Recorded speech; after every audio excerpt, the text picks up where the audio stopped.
আজকের গল্পের নাম হচ্ছে দ্য লাস্ট আনসার। গল্পটিতে অনেক টুইস্ট আছে। তোমরা আমার সাথে থাকো, তারপর আমাকে কমেন্টে জানাবে তোমাদের কাছে কেমন লেগেছে। তো আইজেক আজিমভের সায়েন্স ফিকশন থেকে নেয়া ছোট্ট গল্প দ্য লাস্ট আনসার। মুরে টেম্পলটনের 45 চলছে। জীবনের উৎকৃষ্ট সময় অতিবাহিত করেছে সে। করোনারি আর্টারিতে সামান্য সমস্যা ছাড়া তার স্বাস্থ্য অত্যন্ত চমৎকার। একদিন হঠাৎই তীব্র ব্যথা উঠল শরীরে। ধা ধা করে চূড়ান্তে উঠে গেল ব্যথাটা। তারপর আবার আস্তে আস্তে কমেও এলো। মুরে টের পেল তার শ্বাস প্রশ্বাস ধীর হয়ে আসছে। অদ্ভুত একটা শান্তি ধারায় সিক্ত হচ্ছে সে। তীব্র যন্ত্রণার পরেও ব্যথাটা হঠাৎ চলে যাবার মতো আরাম আর কিছুতে নেই। মুরের মনে হলো তার শরীরটা খুব হালকা হয়ে আছে। বাতাসে ভাসছে সে। চোখ মেলে চাইল মুরে। দেখল ঘরের লোকজনের মধ্যে তখনও কেমন অস্থিরতা। ব্যথাটা যাই ঘাই মারার মতো পরপর তাকে ল্যাবে নিয়ে আসা হয়েছে। ব্যথায় জ্ঞান হারানোর আগে আশেপাশের লোকজনকে সে হাহাকার করে উঠতে শুনতে। এখন ব্যথাটা চলে গেছে। লোকজনকে এখনও উদ্বিগ্ন ও অস্থির লাগছে কেন? সবাই তাকে ঘিরে দাঁড়িয়ে আছে কেন? ব্যাপারটা হঠাৎই বুঝতে পারল মুরে। নিচে তাকাতেই সে নিচে পড়েছিল হাত পা ছড়িয়ে, চোখ মুখ বিকৃত করে। আর উপরে সে ভাসছে নিরবচ্ছিন্ন শান্তির মাঝখানে। তার মানে মরে গেছি আমি? বিস্ময় হয়ে ভাবল মুরে। মরে গেলে নিশ্চয়ই কোনো দেবদূত আসবে আমাকে নিয়ে যেতে। পৃথিবীর চেহারা ক্রমে ঝাপসা হয়ে আসছে। অন্ধকারের একটা পর্দা মুরের সচেতনতাকে ঘিরে ফেলেছে। দূরে কোথাও একটা আলোক রশ্মির ঝিলিক দেখা গেল। ঝিলিক নয়, আলো দিয়ে তৈরি একটি মানুষের অস্পষ্ট অবয়ব। তার গা থেকে আলো ছিটকে বেরোচ্ছে, সেই সাথে উষ্ণতাও। মুরে ভাবল, এটা নিশ্চয়ই একটা ঠাট্টা। আমি কি স্বর্গে চলে এসেছি? ও কথাটা ভাবা মাত্রই আলোর রশ্মির তীব্রতা কমে গেল। তবে উষ্ণতাটুকু রইল। ভেসে এলো একটা কণ্ঠ। কণ্ঠটি বলল, আমি এই কাজটা বহুবার করেছি। সাফল্যে এখন আনন্দিত হবার ক্ষমতা আমার আছে।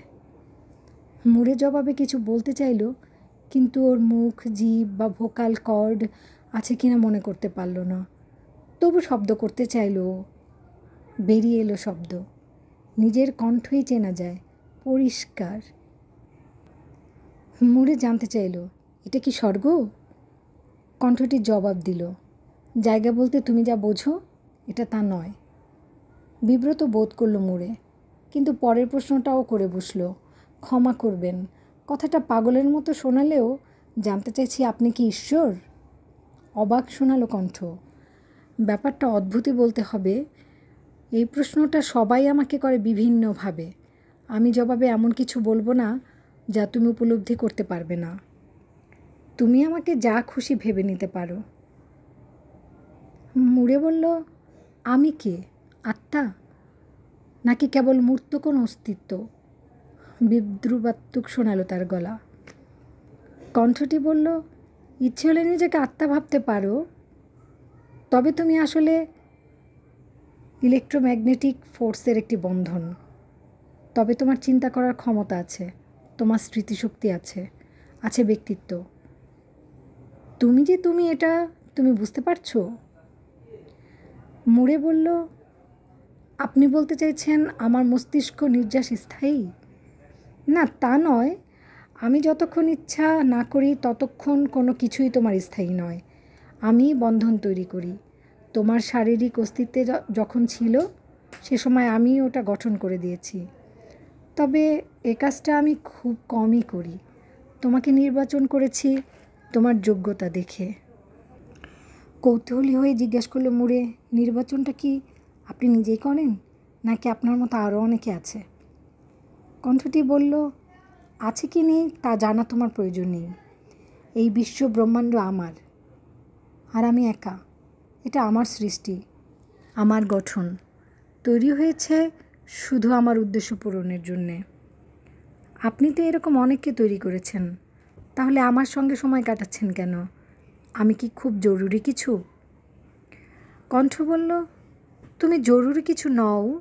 অন্যদের মতো তোমার সাথেও একই রকম আচরণ করা হচ্ছে।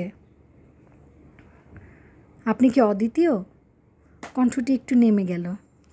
তারপর বলল, তুমি আমাকে আত্মবিরোধিতার ফাঁদে ফেলার চেষ্টা করছো। আপনি কি সব জানেন? কণ্ঠটি বলল, সব না জানলেও আমি বলতে পারতাম না সব জানি। মুড়ে বলল, আপনার জবাব প্রাচ্যদেশীয় দর্শনের মতো। এই দর্শনের অনেক কিছুর মানে বড়ই দুর্বোধ্য। কণ্ঠটি বলল, তুমি আমার আত্মবিরোধিতার জবাব দিচ্ছ আত্মবিরোধিতার সাহায্যে। আমি নিশ্চিমে অবস্থান করছি, তাতে কি বোঝা গেল? এর মানে হলো অস্তিত্বের মাঝে অবস্থানের কথা আমার মনে পড়ছে না। মনে পড়লে অসীমের মাঝে থাকা সম্ভব হতো না। আমি অনন্ত কি জানি, তবে দ্বৈত অনন্ত সমান কি না তা জানি না। মুগ্ধ জ্ঞানের অসীমতা আমার জ্ঞানের চেয়ে অনেক বড় হতে পারে। একটা সহজ উদাহরণ দিই। আমি যদি প্রতিটি বস্তুর সব কিছু জানতাম, তাহলে অসীম সংখ্যার বস্তুর কথা জানতে পারতাম। তারপরও কোনো অদ্ভুত গোটা বস্তুর ব্যাপারে হয়তো জানা হয়ে উঠত না আমার। মুড়ে বলল, কিন্তু অদ্ভুত বস্তু থেকেও নির্যাস বের হয়, বের করে আনা সম্ভব। আপনি পূর্ণ অসীম সিরিজের প্রতিটি বস্তু 2 ভাগে ভাগ করলে আরেকটি অসীম সিরিজ বা সংখ্যা পেয়ে যাবেন, যার মধ্যে অদ্ভুত বস্তুর অসীম সংখ্যা থাকবে। কণ্ঠটি বলল, তুমি ঠিকই বলেছ। শুনে খুশি হলাম। তুমি কাজটা করতে পারবে, কারণ তোমার স্মৃতিশক্তি আছে। যেসব তথ্য উপাত্ত সংগ্রহ করেছো বা শিখেছো সেসব ব্যবহার করতে পারবে। প্রয়োজনে অতিরিক্ত ডাটা ব্যবহার করতে পারবে সমস্যার সমাধানের জন্য। আপনি নিজে করতে পারবেন না কাজটা? কণ্ঠটি বলল, পারবো, তবে তুমি করলে বেশি মজা হবে। তুমি নতুন জ্ঞানের সন্ধান পাবে। তবে আমি তো সেই সন্ধানটা পাবো অল্প সময়ের জন্য, চিরন্তন সময়ের জন্য নয়। বুঝতে পারছি, কিন্তু তোমার জন্য কোনো বিকল্প নেই। কিন্তু আপনি আমাকে কাজটা করতে বাধ্য করতে পারেন না। কণ্ঠটি বলল, তোমাকে সরাসরি বাধ্য করতে পারবো না, তার প্রয়োজনও হবে না। তুমি যেহেতু এখন চিন্তা করা ছাড়া অন্য কোনো কিছু করতে পারো না, তাই চিন্তাই করবে। চিন্তা করতে করতে আমি একটা লক্ষ্যে পৌঁছে যাব, একটা উদ্দেশ্য সৃষ্টি করব। ধৈর্যের সাথে বলল কণ্ঠটি, তা অবশ্যই করতে পারবে। তবে আমি ইতোমধ্যে একটা উদ্দেশ্য পেয়ে গেছি। কি সেটা? আপনিও জানেন কি সেটা? জানি, সাধারণভাবে কথা বলছি না আমরা। আপনি এমনভাবে বন্ধন সৃষ্টি করে দিয়েছেন যে আমি বিশ্বাস করেছি আমি আপনার কথা শুনতে পাচ্ছি এবং বিশ্বাস করছি কথাও বলতে পারছি। আসলে আপনি চিন্তাভাবনাগুলো আমার ভেতর ঢুকিয়ে দিচ্ছেন এবং আমারটা নিয়ে নিচ্ছেন। আমার বন্ধন যখন আপনার চিন্তাভাবনাগুলোর সাথে বিনিময় করতে হচ্ছে, আপনি তাৎক্ষণিকভাবে ওগুলো সম্পর্কে সচেতন হয়ে উঠেছেন এবং আমার ভলেন্টারি ট্রান্সমিশনের আর প্রয়োজন হচ্ছে না। কণ্ঠটি বলল, তুমি একেবারে ঠিক ধরেছ। শুনে খুশি হলাম। আমার চিন্তাভাবনাগুলোর কথা স্বতঃস্ফূর্তভাবে জানাচ্ছ বলে আমি আরও খুশি। তাহলে আরও বলি, আমার চিন্তার উদ্দেশ্য হবে এমন কিছু আবিষ্কার করা যার সাহায্যে এই বন্ধন ভেঙে যাবে যা আপনি সৃষ্টি করেছেন। আমি উদ্দেশ্যবিহীন কোনো চিন্তা করতে চাই না এবং আপনার মনোরঞ্জক করার উদ্দেশ্যও আমার নাই। আমি সর্বক্ষণ চিন্তা করি, আপনাকে বিনোদিত করতে চাই না। আমার সমস্ত চিন্তা প্রবাহিত হবে বন্ধনের সমাপ্তির জন্য। ওটা আমার মনোরঞ্জন করবে। কণ্ঠ বলল, তাতে আমার কোনো আপত্তি নেই। সংহত চিন্তা যা তোমার নিজস্ব অস্তিত্বের অবসান ঘটাবে, তা থেকে নতুন এবং কৌতূহলকর কিছু বেরিয়ে আসতেই পারে। আর এই আত্মহত্যার চেষ্টা থেকে তুমি কিছুই পাবে না।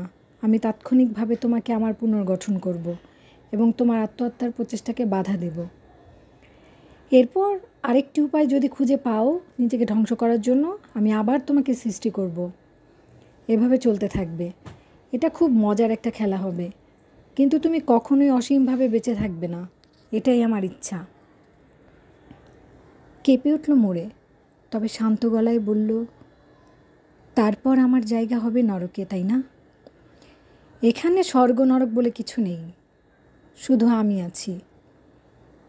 মুড়ে বলল, তাহলে আমার চিন্তাগুলো আপনার কাছে অসার বলে মনে হতে পারে, আর অসার হয়ে আসলে আমাকে নিয়ে খেলা করে আপনার কোনো লাভ হবে? তুমি আমার ব্যর্থতার দিকে ইঙ্গিত করতে চাইছো। এখানে দর কষাকষির কোনো সুযোগ নেই। তুমি ব্যর্থ হবে না, তুমি আবার চিন্তা করতে পারবে। সেক্ষেত্রে আমি আবার নিজের জন্য একটা উদ্দেশ্য তৈরি করব। নিজেকে ধ্বংস করতে চাই না আমি। আমাকে অপমান করার জন্য আমি আমার লক্ষ্য তৈরি করব। আমি এমন কিছু চিন্তা করব যা কখনোই আপনার মাথায় আসেনি। আমি সর্বশেষ জবাবের কথা ভাবব, যার উপরে আর কোনো জ্ঞান নেই। কণ্ঠ বলল, তুমি অসীমের প্রকৃতি বুঝতে পারছো না। এখন কিছু জিনিস থাকতে পারে যা আমি জানতে চাইনি, তবে এমন কিছু নেই যা আমি জানি না। চিন্তা করে মুড়ে বলল, আপনি আপনার শুরুর কথা জানেন না, আপনি সে কথা স্বীকারও করেছেন। জানেন না আপনার সমাপ্তির কথা। সেক্ষেত্রে এটাই হবে আমার উদ্দেশ্য, আর ওটাই হবে শেষ জবাব। নিজেকে ধ্বংস করব না আমি আপনাকে ধ্বংস করে দেব, যদি আপনি আগে আমাকে ধ্বংস না করেন। কণ্ঠ বলল, তাহলে এটা নিয়েই চিন্তা করার প্রচেষ্টা করো, বলে মিলিয়ে গেল। মুড়ের উদ্দেশ্য সফল হলো। সে এখন তৃপ্ত। সে ভাবল, কণ্ঠটি কোটি কোটি বছর ধরে কিসের খোঁজ করে, আর এই খোঁজের জন্য বুদ্ধিমান প্রাণীদের কেন সৃষ্টি করা হয়েছে। তবে মুড়ের ধারণা হলো এই প্রশ্নের জবাব সে ঠিকই বের করে ফেলতে পারবে। সে একা। উদ্দেশ্যের রোমাঞ্চ নিয়ে ভাবতে বসল মুড়ে। তার হাতে প্রচুর সময়।